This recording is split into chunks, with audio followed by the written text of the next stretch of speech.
Assalamualaikum warahmatullahi wabarakatuh.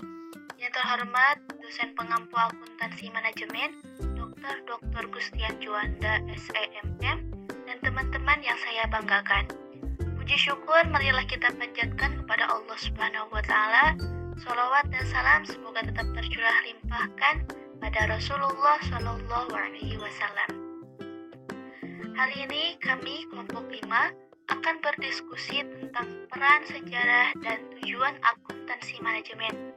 Sebelum itu, perkenalkan anggota kelompok 5 diantaranya saya, Lia Agustina, selaku moderator yang akan menyertai jalannya diskusi ini, dan ada kedua rekan saya, yaitu Saudara Siti Harvina dan Saudara Suciati.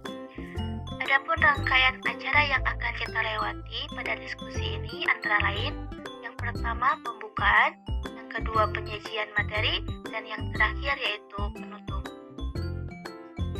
Baik, untuk mengefektifkan waktu, marilah kita masuk ke acara yang pertama yaitu pembukaan dengan mengucapkan basmalah bersama. Bismillahirrahmanirrahim. Untuk acara selanjutnya yaitu penyajian materi yang akan dipaparkan oleh saya sendiri.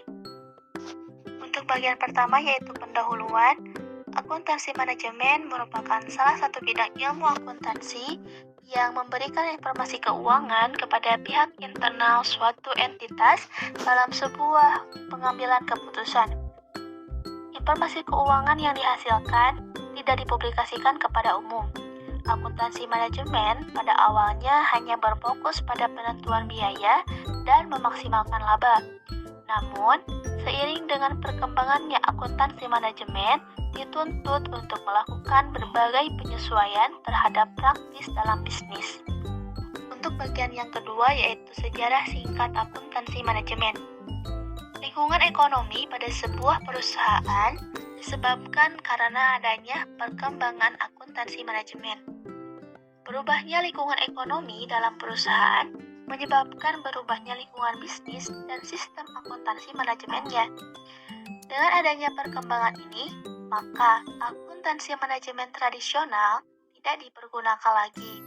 Sistem akuntansi kontemporer yang berorientasi pada perolehan laba melalui kepuasan pelanggan yang saat ini telah digunakan.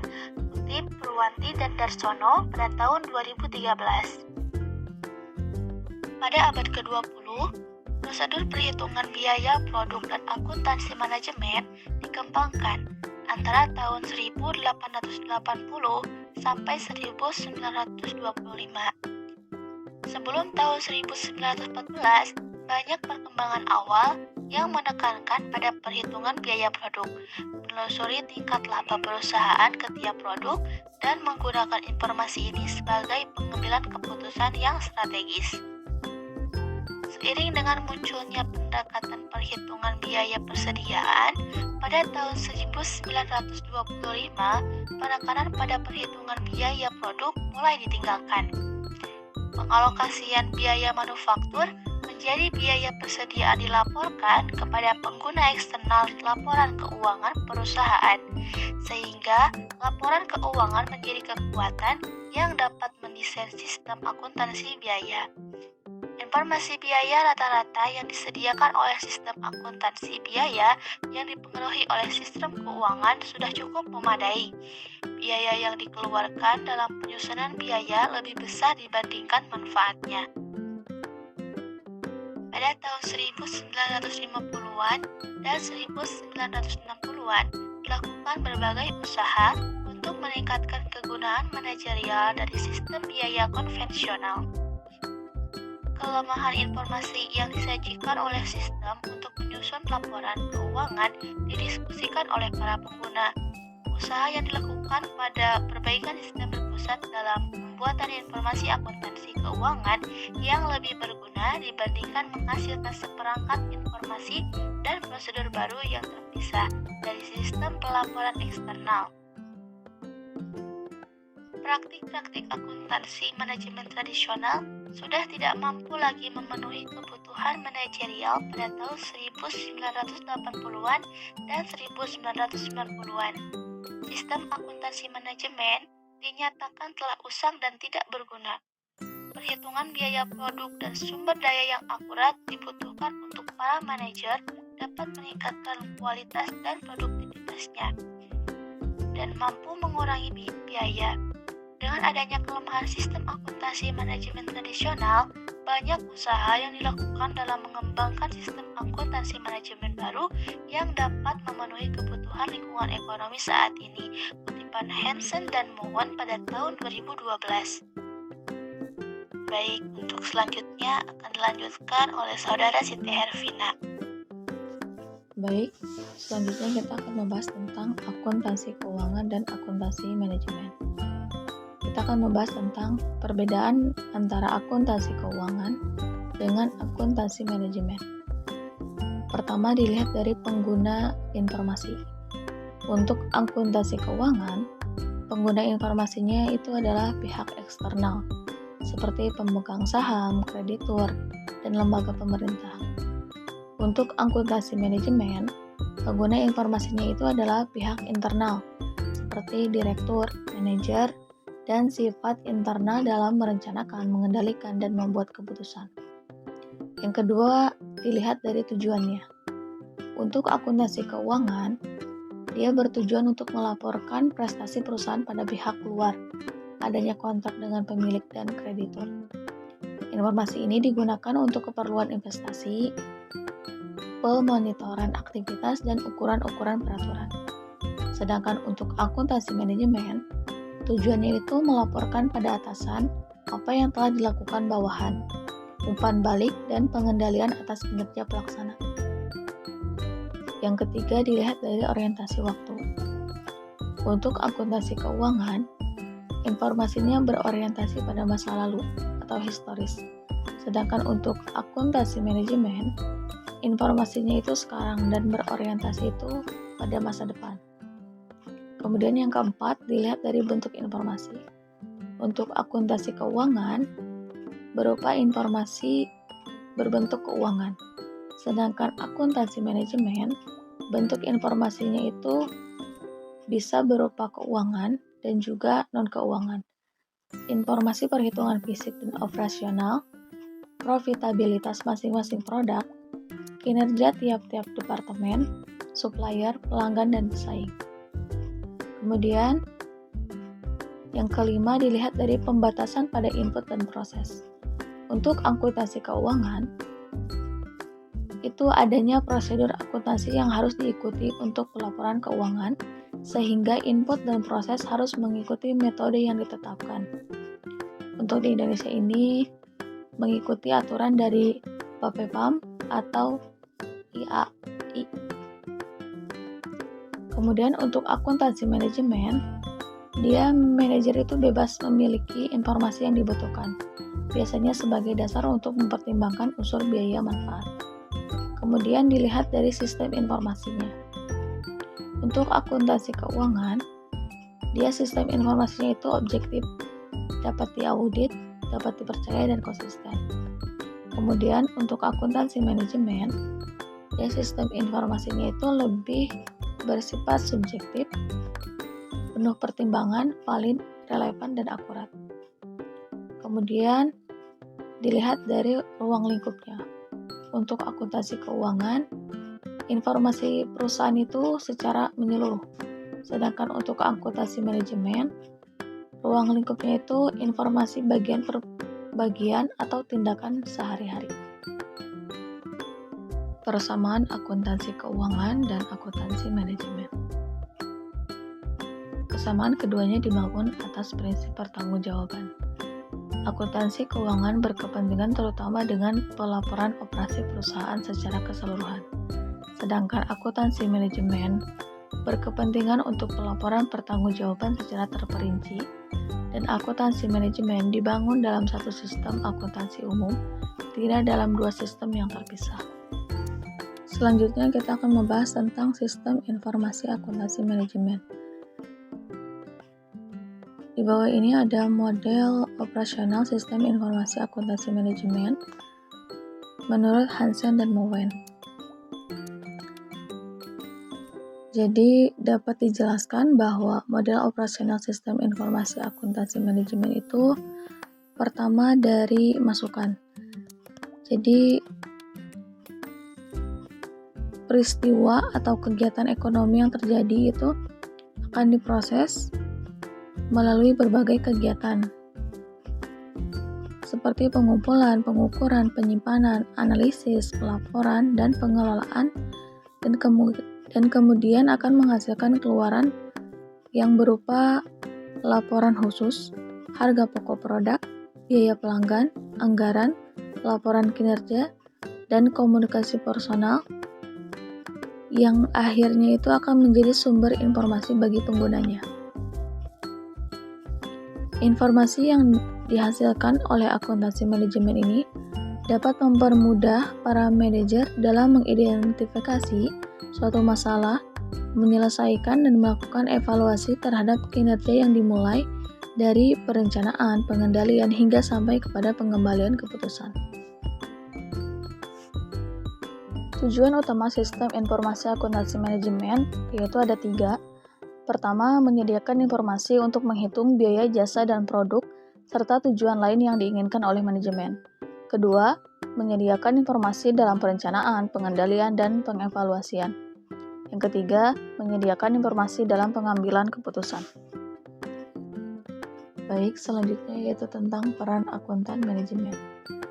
Salah satu peran pendukung dalam suatu organisasi adalah peranan akuntan manajemen. Seorang akuntan manajemen akan bertanggung jawab membantu orang-orang untuk melaksanakan tujuan dasar dari suatu organisasi. Posisi yang bertanggung jawab langsung pada tujuan dasar organisasi adalah posisi lini. Sebaliknya, posisi yang tidak bertanggung jawab langsung terhadap tujuan dasar suatu organisasi disebut posisi staf. Peranan akuntan manajemen lainnya yaitu sebagai controller, yaitu yang bertugas sebagai kepala bagian akuntansi dan mengawasi semua departemen akuntansi. Peranan controller sangat penting dalam operasi suatu organisasi, sehingga controller dianggap sebagai anggota dari manajemen puncak dan diikutsertakan dalam perencanaan, pengendalian, dan pengambilan keputusan. Menurut Hilton dan Platt, peran akuntan manajemen dalam perusahaan yaitu pertama, menyediakan informasi untuk pengambilan keputusan bagi manajer.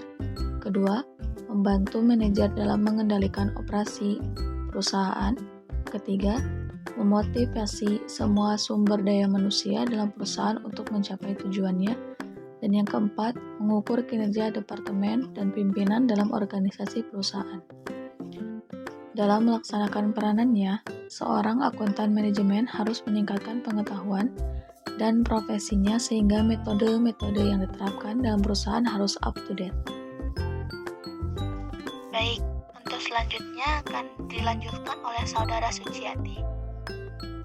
Baik, di sini ada bagian F yaitu tujuan dan fungsi akuntansi manajemen. Tujuan akuntansi manajemen menyajikan suatu informasi keuangan yang dibutuhkan oleh manajemen perusahaan sebagai dasar dalam mengambil kebijakan atau pengambilan keputusan. Dan fungsi akuntansi manajemen yang pertama sebagai alat analisis dalam pengambilan keputusan. Yang kedua, sebagai sumber data dan informasi keuangan yang relevan kepada pihak internal maupun eksternal. Yang ketiga, sebagai sumber informasi dalam pertanggungjawaban tingkat manajemen. Yang keempat, koordinasi berbagai kegiatan perusahaan.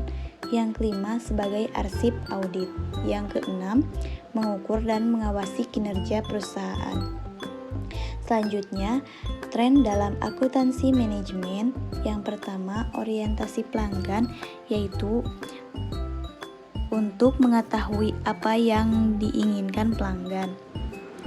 Yang kedua, perspektif lintas fungsional. Yang ketiga, persaingan global. Yang keempat, manajemen mutu total. Yang kelima, waktu sebagai unsur kompetitif. Yang keenam, kemajuan dalam teknologi informasi. Yang ketujuh, kemajuan lingkungan manufaktur. Kedelapan, pertumbuhan dan deregulasi dalam industri jasa. Yang terakhir, manajemen berbasis aktivitas. Selanjutnya, perilaku etis dan kode etik untuk akuntan manajemen. Praktik akuntansi manajemen berkembang dengan tujuan membantu manajer dalam memaksimalkan laba dan akuntan manajemen yang bertugas untuk membantu manajer dalam hal lain. Dalam memaksimalkan laba, suatu entitas harus menunjukkan perilaku yang baik kepada masyarakat dan para pelanggan dengan cara-cara yang sah dan etis. Salah satu wujud perilaku yang baik adalah dengan menyajikan informasi yang jujur dan bertanggung jawab oleh akuntan manajemen. Agar pendidikan etika dan moral mempunyai arti, harus ada kesepakatan mengenai nilai-nilai yang dianggap benar. 10 nilai yang diidentifikasi dan dijelaskan oleh Michael Josephson, yaitu kejujuran, integritas, memegang janji, kesetiaan, keadilan, kepedulian terhadap sesama, penghargaan kepada orang lain, kewarganegaraan yang bertanggung jawab, pencapaian kesempurnaan, dan akuntabilitas. Institut Akuntan Manajemen Indonesia (IAMI) sebagai organisasi akuntan di Indonesia menerapkan kode etik yang wajib ditaati oleh seluruh anggota IAMI dan pemegang sertifikat CPMA. Adapun prinsip dasar etika untuk akuntan manajemen terdiri dari 5 prinsip, yaitu integritas, objektivitas, kompetensi dan kehati-hatian profesional, kerahasiaan, perilaku profesional. Selanjutnya, sertifikasi akuntan manajemen. Yang pertama, sertifikasi akuntan manajemen. Sertifikasi ini dirancang secara khusus untuk para akuntan manajemen. Tujuan utama CMA adalah menjadikan akuntansi manajemen sebagai disiplin ilmu yang diakui, profesional dan terpisah dari profesi dari akuntan publik. Ujian untuk memperoleh CMA lebih menekankan pada 4 bidang, yakni ilmu ekonomi, keuangan dan manajemen, akuntansi dan pelaporan keuangan, pelaporan manajemen, analisis dan isu-isu perilaku, serta analisis keputusan dan sistem informasi. Penyelenggaraan ujian untuk memperoleh CMA yaitu Institut Akuntan Manajemen Indonesia. Yang kedua, akuntan publik bersertifikat. Sertifikasi ini yang paling tua dan paling terkenal dalam akuntansi penyelenggaraan untuk mendapatkan CPA, yaitu Institut Akuntan Publik Indonesia. Seorang akuntan publik bersertifikat CPA secara hukum diperbolehkan untuk menjadi auditor eksternal dengan syarat lolos ujian negara dan mendapatkan lisensi dari negara yang diberikan izin praktik. CPA tidak sepenuhnya berorientasi pada akuntansi manajemen, tetapi sertifikat ini banyak dimiliki oleh akuntan manajemen karena menjadi salah satu kualifikasi minimal profesional bagi seorang auditor eksternal. Yang ketiga, auditor internal bersertifikat, yaitu CIA adalah sertifikasi lain yang tersedia untuk akuntan internal. Seorang auditor internal membutuhkan sertifikasi khusus karena pemeriksaan internal. Berbeda dengan pemeriksaan eksternal dan akuntansi manajemen. Seorang auditor internal bersertifikasi telah lulus ujian komprehensif yang didesain untuk memastikan kompetensi teknis dan memiliki pengalaman kerja 2 tahun. Di Indonesia, akuntan berdasarkan lingkup kerjaannya terdiri yang pertama CPMA Certified Professional Management, yang kedua BAP bersertifikat akuntansi publik, yang ketiga Certified PSAK Pernyataan Standar Akuntansi Keuangan, dan yang terakhir SAS Sertifikasi Akuntansi Syariah. Demikian diskusi kelompok 5, tibalah di penghujung rangkaian acara yaitu penutup. Mari kita mengucapkan hamdalah bersama. Alhamdulillahirabbil alamin.